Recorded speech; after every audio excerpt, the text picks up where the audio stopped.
how are we going to start this? We're just going to look at the camera and just give him the creepy old... I'm just thinking that is crazy. Right, today we are fitting my VXR Turbo. Hold on.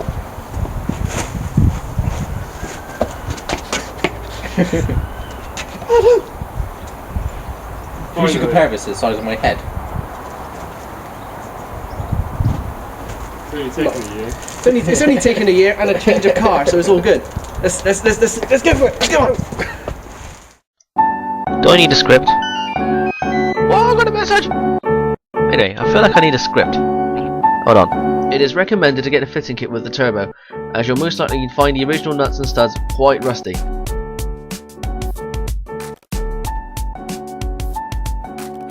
Also, getting an oil restrictor bolt is of personal preferences. Best do some research, especially when you're actually considering future modifications, for example like a freer flow exhaust. There's a lack of footage on this, but on this particular car and this specific modification, you'll need to readjust your actuator to suit the car. Best start with 4 threads showing from the bottom and then steadily increasing it. Too much thread showing and the car's ECU won't like it, and it will put up into what is known as limp mode, restricting your boost from standard 9 to 8 psi to only 5 psi. Or at least that's what happened to us.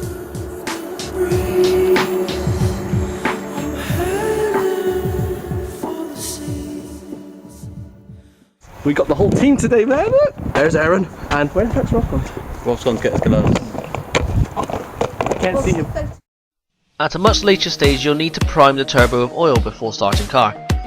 This can come down again to personal preferences, but at least this way it'll mean that your turbo won't be spinning dry for the first 10 to 15 seconds of the first startup, which can potentially reduce the life of the unit significantly. To avoid accidental startup during the priming stage, locate the injector relay and try to start the car, or before the work is carried out. If the car doesn't start, then you've got the correct relay.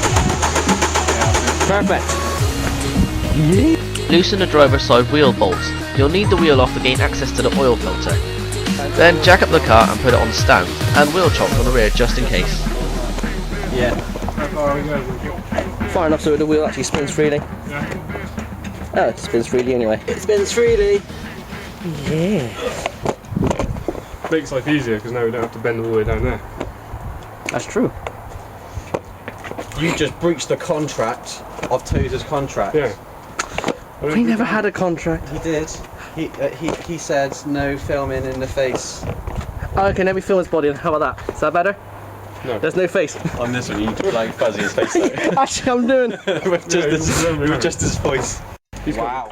Now that everything is prepared, do as you would with an oil change and filter change, and then drain the coolant. Now that the oil and coolant has been drained, it's time to start removing all the induction piping. First off, crossover. There are some bits we couldn't film, so Christian Hart has been kind enough to let us link his video for more in-depth detail on fitting the unit.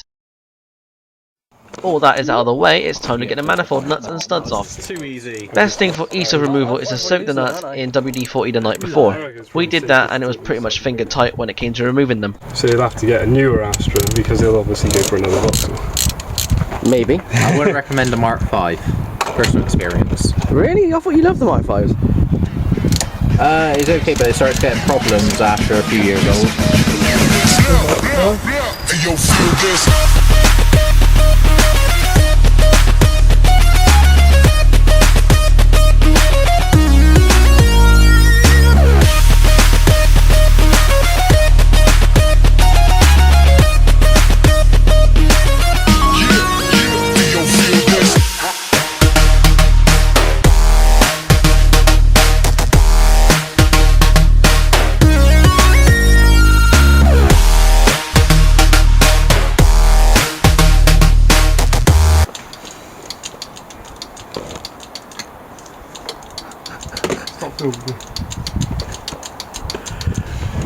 Decided to unbolt the actuator for a little more access, though it's not really necessary. I can't get my finger in the hole. That's what she said. Oh. Where's the magnet go? Relatively. Is yours actually broken then? Yes. This one is, yeah. Oh, okay. What's wrong with it? What's not? All the manifold nuts are out. It's time to unbolt the precat and a couple of coolant and oil lines. Was that the coolant bolt, wasn't it? No. It's not with the other one. No, I'm still working on that. That was the turbo bolt, the last manifold bolt. Oh hey, how's it going down there? Change places. Coolant all over me, look at that. Awesome. Is that not working? Nope. And that, my friends, is a coolant bolt. I felt the engine move then. Oh, Dave. Oh, no, I started Dave. recording as you moved. Oh no, Dave's gonna do it. Oh no, the car's gonna fall on us. It's gonna. The car's Also, take into consideration the Z20LET Precat can come as an all-in-one unit, so it can't be unbolted from the exhaust. New cat, I love you, man. There's gonna be a lack of footage for the Precat, like the same, like in Chris Clix's video, and I think I know why. I've been driving. Well, Jeff had been driving. As you can see in our video, it's an all-in-one unit. I was out with this guy on. However, if you look at Christian's video, his car actually has a Precat just by itself, and the exhaust is completely separate to it.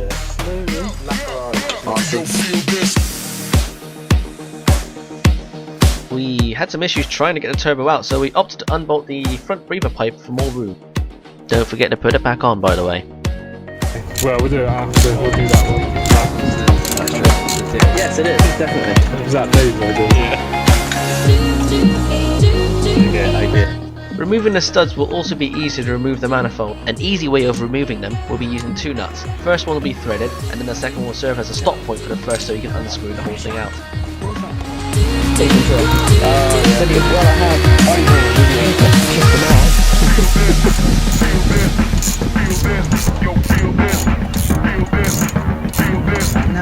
Also, don't forget to unbolt the air pipe underneath. If you have a lot of oil like we have, then that's a sign of your turbo seal's gone, so it's a perfect time to change.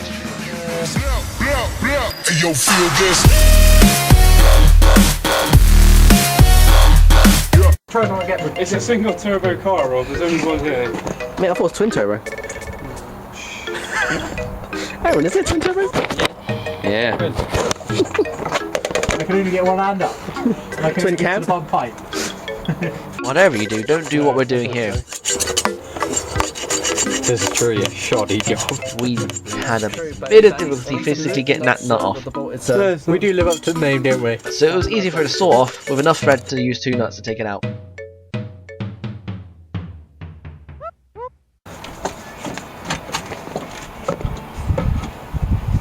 Dave's master technician. There goes the gasket. That whole gasket's gone now. No, there's a few more. I don't want to snap it. No, you got enough hand. Oh my god! Cool, right. That little bleed edge, put it in that. That is Turbo. That is terrible. I knew it was buggered, I didn't know it was that bad. Well, at least we definitely know it's buggered.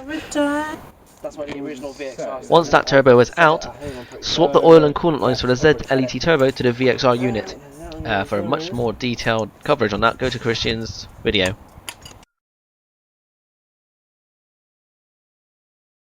Some bits might be on quite tight, so get a friend to help you out by holding down the turbo.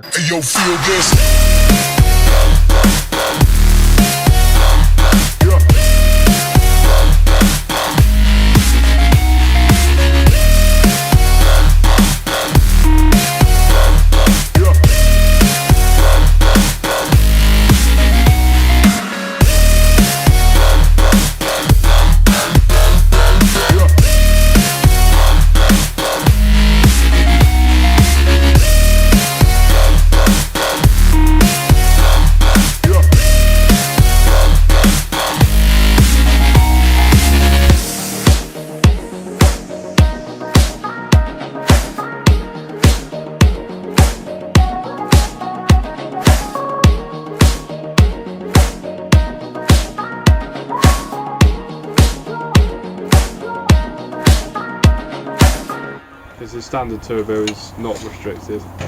Winky, what are you going to use as a coffee table now? That's designed for turbo.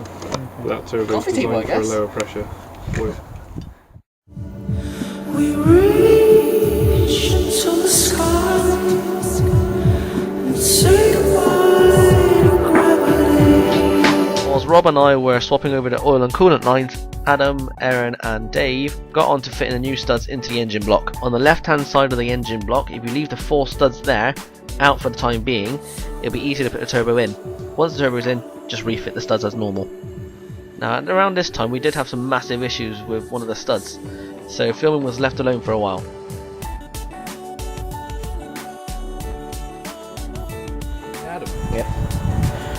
It's finally in. And as a token of my gratitude, I told Adam I'm going to bum him. I'm not sure if he likes that though. Rob, what do you reckon? No. Well, I'm going to offer him anyway. Do you want a bum? Nope. Okay.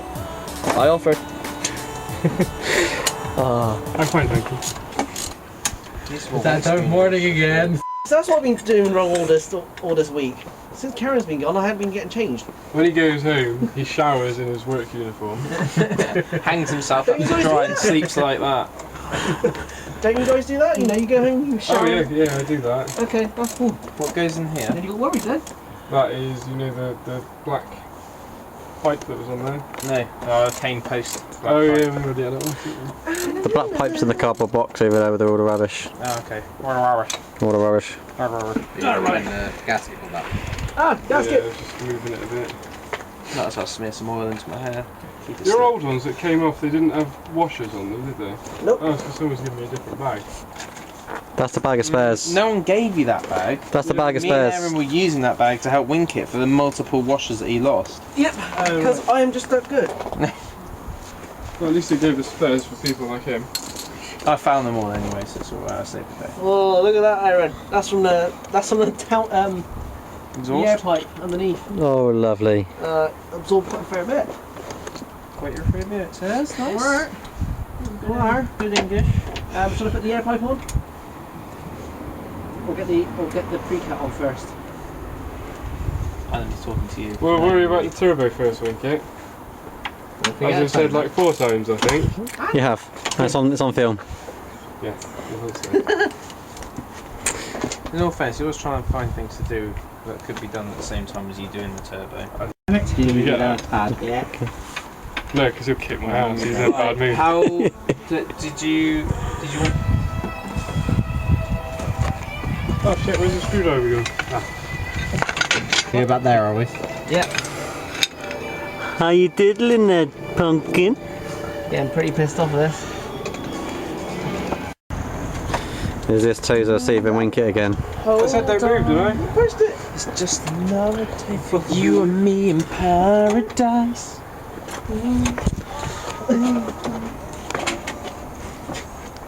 Wrong time, Dave. What's that? Wrong time.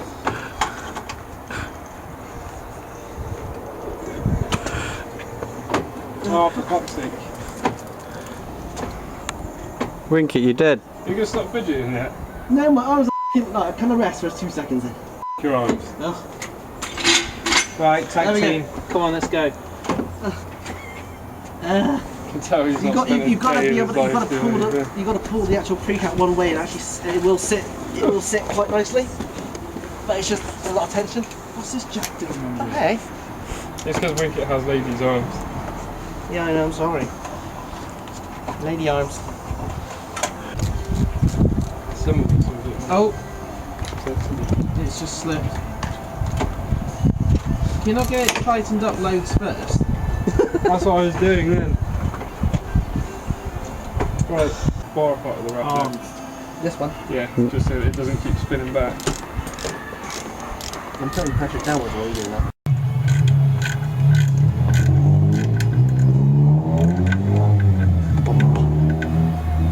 VTEC, bruv. I'm already in, bruv. Doesn't sound like a normal Civic. Sounds like it's not a Civic. It's not brap enough, that's why. They're usually quite brappy. Top up your coolant and put fresh oil in. Yeah. Right, just watch for leaks underneath. I think that's a spider right there. Winkit. Is there any leaks? Not on the seat. We shall see when we actually get the engine running, but we need to prime the oil as well on that. Don't forget there's some in the that's not a filter. Don't forget there's some already in the filter as well. prime the turbo. When it's all primed up and you're happy with it, put the relay back in and start her up. Leave the coolant cap off, let any air out of the system. Yeah, same as the one on time. Alright, let me just. So is this, yeah. You putting the fuse back in now, are you? Yeah. Go on then.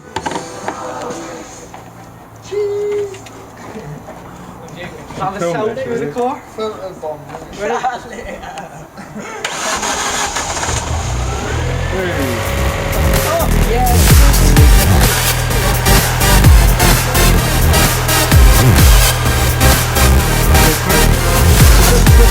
little bit of smoke when he first started, nothing now.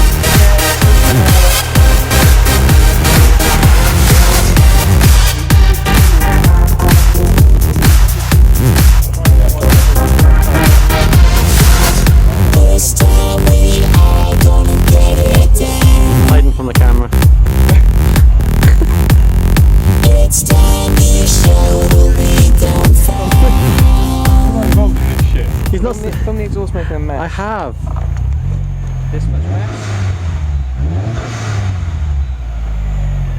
Sounds better. Loads better. It actually sounds like it dumps properly. It's looking.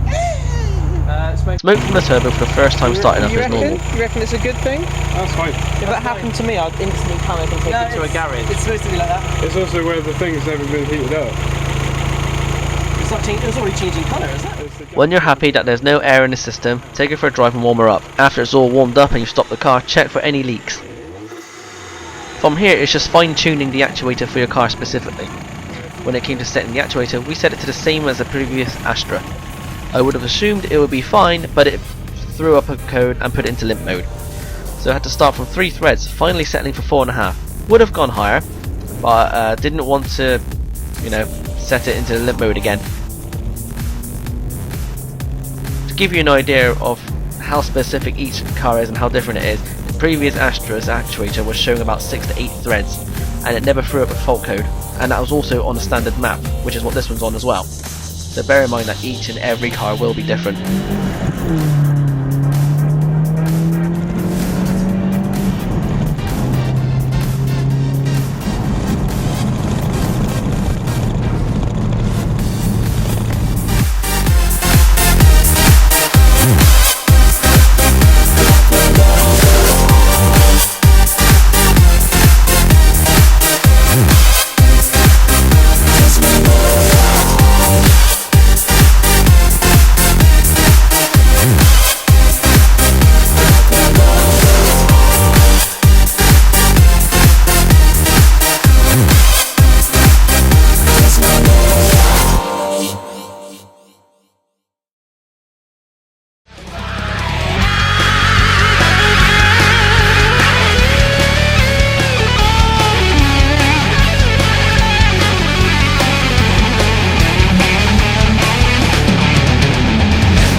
Maybe a vertical bath could be something that'd be fun. I can see what you're doing.